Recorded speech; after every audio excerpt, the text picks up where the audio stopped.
রাফি তুই গ্রেট হো, এটা আমি বলছি না। তোমরা অনেকে ঘাবড়ে যেতে পারো যে দিদি তুমি আবার কোথা থেকে তুফান দেখে ফেললে, যে বলছো রাফি তুই গ্রেট হো। আমি এখনো তুফান দেখিনি, আমি কিচ্ছু দেখিনি, কিন্তু যারা তুফান দেখছে তাদের বক্তব্য এটা যে রাফি তুই গ্রেট হো।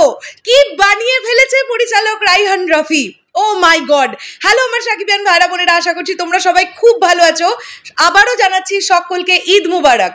অনেকেই যারা আজকে প্রথম শোতে তুফান দেখতে চলে গেছে তাদের রিয়াকশন অলরেডি আসতে শুরু করেছে, এবং একটা রিয়াকশন আমি দেখলাম, তারা প্রত্যেককেই যেটা ভালো লাগছে, তারা কিন্তু কোনো রকম গল্পের আন্দাজ না দিয়ে শুধুমাত্র সিনেমাটা তাদের কেমন লেগেছে সেটা কিন্তু ফেসবুকে লেখালেখি করে মেগাস্টার সাকিব ভাইয়ার বিভিন্ন পেজ থেকে সেগুলো আমাদের সামনে আসছে আর কি।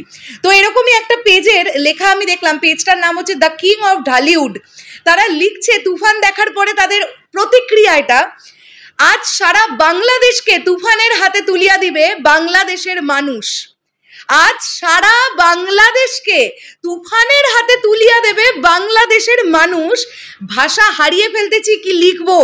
শাকিব খানের এন্ট্রি একবার নয় বারবার আছে, মানে তুফান সিনেমায় অনেকগুলো এন্ট্রি মেগাস্টার শাকিব খানের। 100 কোটি লোডিং ইনশাল্লাহ। রাফি তুই গ্রেট হো, এই হচ্ছে দর্শকের প্রতিক্রিয়া মিলছে, দর্শকের প্রতিক্রিয়া। আমরা সবসময় বলি না জনতা জনার্দন, মানে সিনেমার ক্ষেত্রে দর্শকই কিন্তু শেষ কথা। তাদের যদি ভালো লেগে যায় সেই সিনেমা যে কোথায় পাড়ি দিতে পারে তার ধারণা আমাদের এর আগেও প্রিভিয়াস রেকর্ড বলছে। মেগাস্টার শাকিব খানের ক্যারিয়ারে এরকম অনেক ছবি আছে দর্শকের ভালো লাগার ফলে সেগুলো যে কোথায় চলে গেছে আমরা সবাই জানি। তো তুফান সিনেমাটা দুর্দান্ত একটা সিনেমা হচ্ছে, দর্শকের প্রতিক্রিয়া তো তাই বলছে।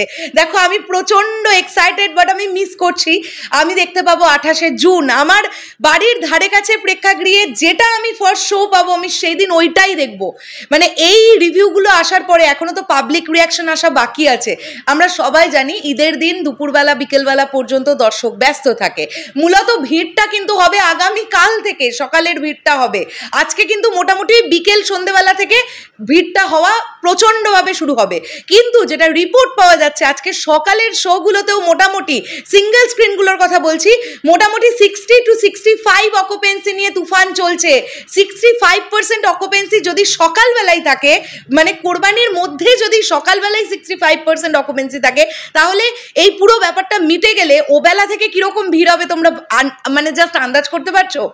তো দুরন্ত লাগলো এই বিষয়টা দেখে, তাই জন্যই তোমাদের সঙ্গে শেয়ার করতে এলাম। এবার যারা তুফান দেখে ফেলেছো, আমার এই ভিডিওটা এখন দেখছো, বা হয়তো দেখে বেরোবার পরে আমার এই ভিডিওটা এখন দেখছো, তোমাদের তুফান কেমন লাগলো সেটা কমেন্ট বক্সে জানাবে। কিন্তু একটাই কথা, no spoiler please, no spoiler. কোনো গল্পের আজ যেন আমরা কিচ্ছু না পাই, কোনো ক্লিপিংস হল থেকে তুলে রেকর্ড করে সোশ্যাল মিডিয়ায় প্লিজ দিও না। মনে রেখো মেগাস্টার সাকিব ভাইয়া কিন্তু আমাদের সকলের কাছে অনুরোধ রেখেছে, সে নো টু পাইরেসি। প্লিজ শেষ করলাম ভিডিওটা, দেখা হচ্ছে আবার খুব শীঘ্রই নতুন কোনো ভিডিও নিয়ে। তাহলে এখনের জন্য টাটা।